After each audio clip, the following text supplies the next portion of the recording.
too. Excuse my face puffiness, but just woke up not that long ago.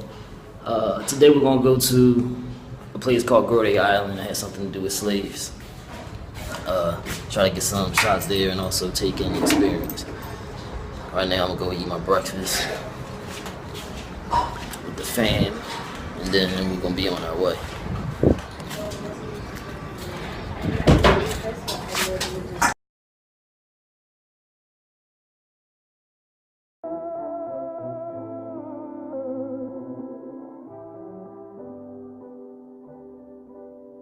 I said the slave house that you're going to visit, it's not the only place, the only slave house on the island.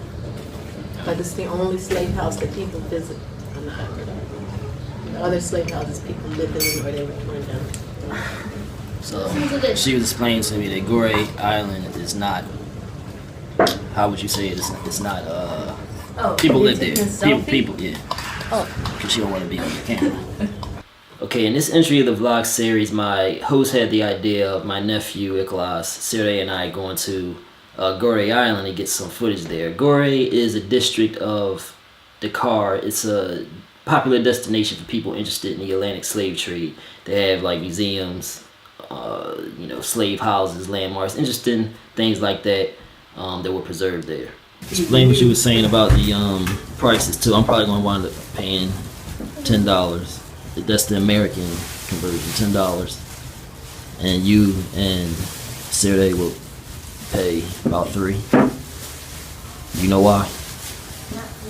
How much? Yeah. Because they're Senegalese. Unless I can pull off Senegalese, which I probably can't.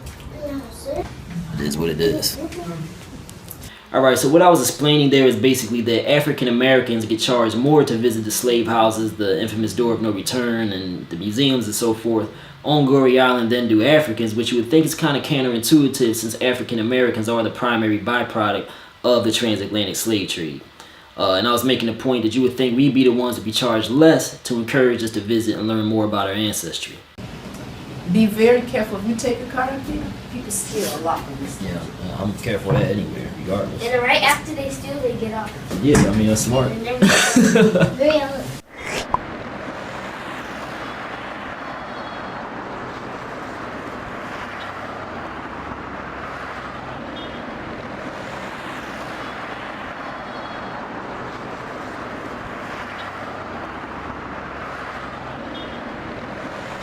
So the GoPro, we try to strap it on underneath your shirt. That's how you want to do it.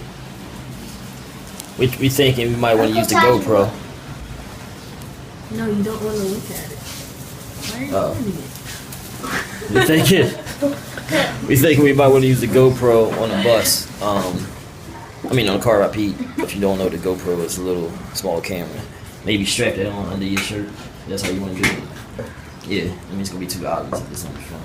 Or you can just hold it. Like, they're not gonna really know what's going on. So, we was thinking he could walk behind me, get some points of view from behind. I'm walking on the bus through the people. Maybe sit across from me. When I sit down, if it's not too crowded. Might be crowded, right? Too crowded for that? Well, no, you can sit down. Some of them are not that crowded. Alright. You could maybe wait.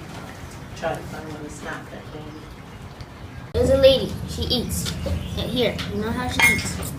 She used to come to Senegal almost every year, but she doesn't come every year. She came last year. Yes. You know how she eats? What does she eat? She eats the fish. If there's bones, she spits them in the plate. Eat. She sticks what? Them back into the plate, not out of the plate. Oh, alright. That just disgusts you, I stopped eating. You start eating. I don't even. That's the reason why I don't eat, because sometimes. Can you please stop talking about that?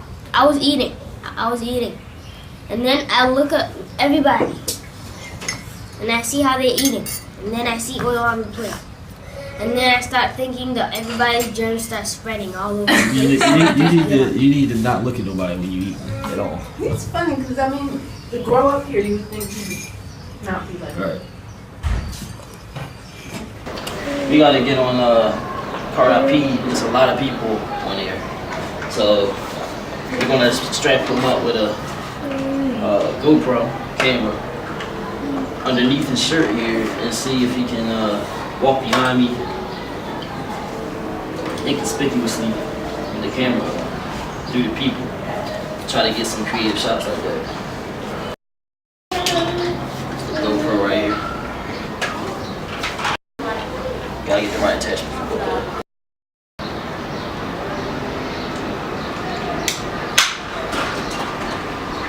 So that's how we gonna do it. So you could, I guess, keep that covered when we're not using it, and then when we are, when you get on the bus, just pull it open like that.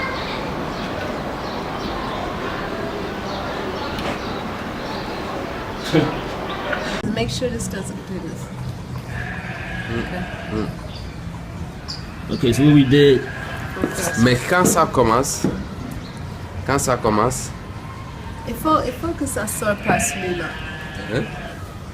So basically, said I came up with the idea of putting the headphones on them, because what's going to happen here is when we record, there's going to be a light on the GoPro that's blinking, and we don't want people to be alarmed and start questioning stuff, thinking they're on camera or not. So put headphones on them so that maybe people might think it's some type of contraption and listening to music on. So we tested it out, and with the distance of about right here, Let me show you something.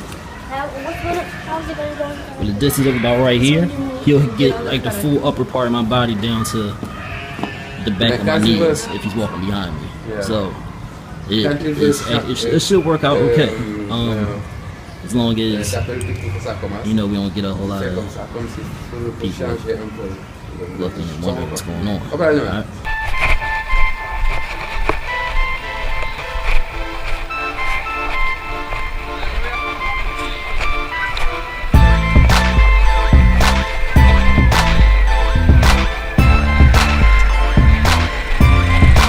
So what you saw there was a perspective from the point of view of the GoPro on my nephew's chest. There are parts where I can see his arms kind of getting in the view of the lens as he was walking. I cut most of that stuff out of the footage you just saw. I'll leave some of it in later, so you'll see some of it when we get on the bus later, and also when we get off the bus and are walking, just so you can, so you can see what I'm talking about.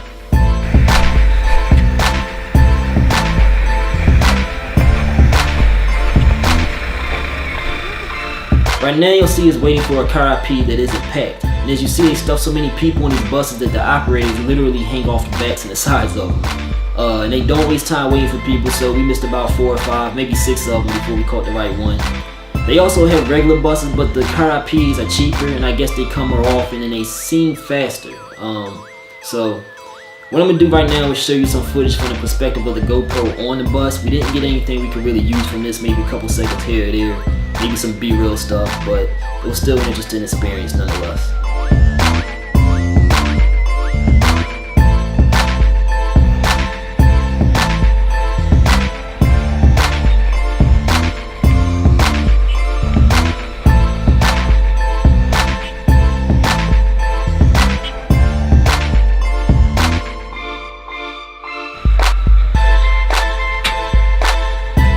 Now pay attention here, it's hard to see what happens from the perspective it's being shot from, but remember the GoPro is on my nephew.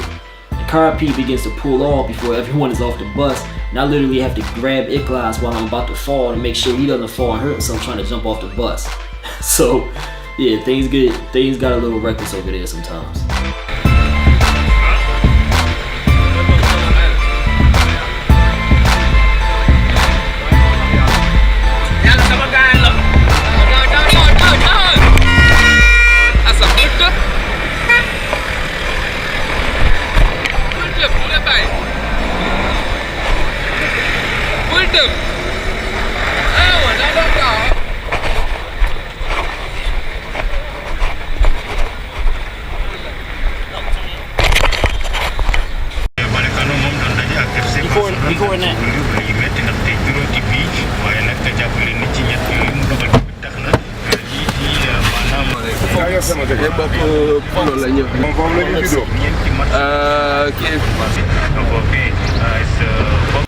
We wanted to shoot some footage of me rapping inside one of the taxis, preferably while driving, but this particular driver didn't take too well to a camera being on inside of his car, which wasn't too surprising because I noticed that a lot of the Senegalese were kind of wary of cameras and being recorded for whatever reason.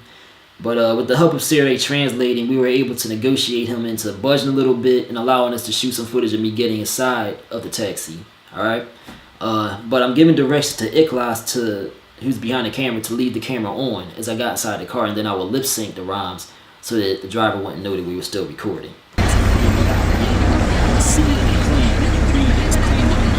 Alright, so as I was explaining in one of the other vlog entries, since I couldn't play the music while I'm rapping, right? There's no way of me knowing the BPM, i.e. the speed I should be rapping at. So I had to try to estimate, and since we're not machines, there's no way a human can do that perfectly. Mind you, first of all, we won't be using any of this footage in the actual video because you'll be able to see I was just dull and seeming disinterested. I couldn't get into it because of the situation I was in. Plus the lighting was horrible, although I did edit it and fixed it a little bit here. But what I'm going to do here is I'm going to take you out to the end of this vlog entry by playing the footage and blending in the actual song. Alright? And keep in mind, this is not a finished product. It's a rough mix. It's not mastered or anything. But I'm going to show you how I would mix and match and stretch and shrink the speed of the footage to match the speed of the song. Alright? Now you may or may not be able to see with your naked eye this happening, but see if you can. Alright? Check it out. Oh,